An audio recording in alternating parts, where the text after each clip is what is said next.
ফোনের শব্দে ঘুম ভেঙে গেল। তখন থেকে এক টানা বেজে চলেছে। এদিকে দু চোখে ঘুম জড়িয়ে আসছে।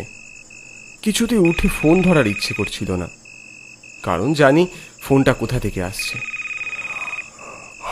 টেবিল ল্যাম্পের আলোতে দেখলাম রাত 1:30। ওহ, হ্যালো। এই নিয়ে তিনবার আপনাকে ফোন করলাম, ফোন ধরছিলেন না কেন? কোথায় ছিলেন? আসলে স্যার ঘুমোচ্ছিলাম, তাই শুনতে পাইনি। বলি হাই যাই বাপু আপনার ঘুমের, এত গুরুত্বপূর্ণ পদে থেকেও রাতে চোখে ঘুম আসে কি করে? যাকে শুনুন, বেনিয়াপাড়ার পাশের পোস্টায় গন্ডগোল দেখা দিয়েছে। আপনি এক্ষুনি একবার ওখানে গিয়ে আমাকে আপডেট দিন। এখন স্যার? এত রাতে? না মানে কাল সকালে গেলে হতো না? এখন তখন মানে? আপনি আপনার ডিউটির ইম্পর্টেন্সটা বোঝেন না নাকি? আপনি গিয়ে আপডেট না দিলে পুরো জায়গায় ইলেকট্রিসিটি থাকবে না, তারপর পাবলিকের গালাগাল তো আর আপনাকে শুনতে হবে না। ওহ, যত ঝামেলা। যেমন ভাবেই হোক, যে অবস্থাতে আছেন সেই অবস্থাতেই ওখানে গিয়ে পৌঁছান, কুইক। অগত্যা আমি আর সময় নষ্ট না করে ফোন রেখেই ঝটপট তৈরি হয়ে নিলাম। সাইকেল নিয়ে বেরিয়ে গেলাম বাড়ি থেকে। হ্যালো হ্যালো হ্যালো ভাই, আমি নিলয়। কিরে ভাই, এত রাতে সব ঠিক আছে তো? হ্যাঁ, এমনি তো সব ঠিকই আছে, তবে এই মাঝরাতে আমাকে ডিউটিতে ছুটতে হচ্ছে। সে কি রে, কেন? আর বলিস না, এই চাকরিটা আমার জীবন কয়লা করে দেবে। সে তো দেখছি। কোথায় যাবি? বেনিয়াপাড়া। বলিস কি রে, সে তো অনেক দূর। ওদিকে রাস্তাঘাট ভাই একদম ভালো নয়। জানি, কিন্তু কি করবো বল, ঠিক এই কারণেই তোকে ফোন করেছি। যাবি আমার সঙ্গে? মাইরি বলছি, আজ খুব ভয় লাগছে। কাল তো রবিবার, ওই ছুটি আছে। চাপ নেই। আচ্ছা তুই শোন না, একটু দাঁড়া, আমি আসছি। হ্যাঁ। দুপাশে ধানক্ষেতের মধ্যে দিয়ে সরু পথ, যদিও অন্ধকারের সে পথ আরও যেন মিলিয়ে গেছে কোথায়। প্রায় 1 ঘন্টা টানা সাইকেল চালানোর পর একটা জনমানবহীন প্রান্তরে এসে উপস্থিত হলাম আমরা। ওরে নিলয়, এই যে চারিদিক একেবারে শুনশান রে। হ্যাঁ, তাই তো দেখছি। এর আগে কখনো এদিকটা আসা হয়নি, খুব একটা কেউ আসে বলেও মনে হয় না। দেখছিস চারদিকটা কেমন আগাছার জঙ্গল। আমার মনে হয় কেউ এখানে আসে না বলেই হয়তো বড়বাবু আমাকে পাঠিয়েছে। উনি ভালো করেই জানেন যে আমি ওনার মুখের ওপরে কোনো কথা বলতে পারবো না। তাই অন্ধকারে ঝোপ জঙ্গল পেরিয়ে তুই কি টাওয়ারের কাছে যেতে পারবি? চাকরিটা টিকিয়ে রাখতে হলে যেতে হবে ভাই।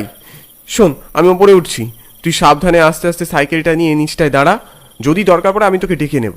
আরে হ্যাঁ, ঠিক আছে। আমি টাওয়ারের সিঁড়ি বেয়ে সাবধানে উঠে এদিক ওদিক একবার চোখ বুলিয়ে নিলাম। কেমন যেন একটা ভ্যাবসা পচা গন্ধ এখানে। টর্চটা জেলে রিডারটা নিয়ে এগিয়ে গেলাম। সবার আগে তারের চটাজালের মধ্যে থেকে মেন সার্কিটটা খুঁজে বের করতে হবে।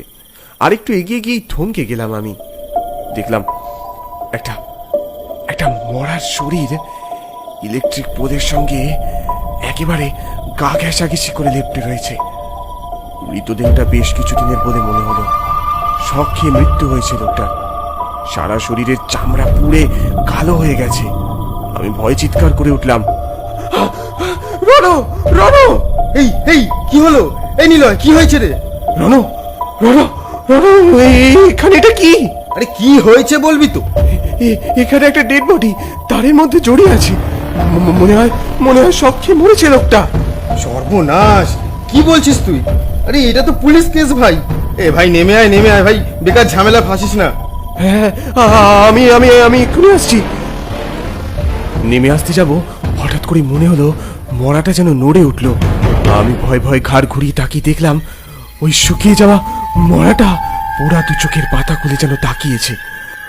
আরও মনে হলো ওর ঠোঁট দুটো যেন খুলে গেছে অগোচরে, আর সেখান থেকে বেরিয়ে এলো একটা বুক তোলপাড় করা কণ্ঠস্বর। ভয় পেয়ে গেলি নাকি রে? কে কে? ভয় আমার হাত পা ঠান্ডা হয়ে গেল।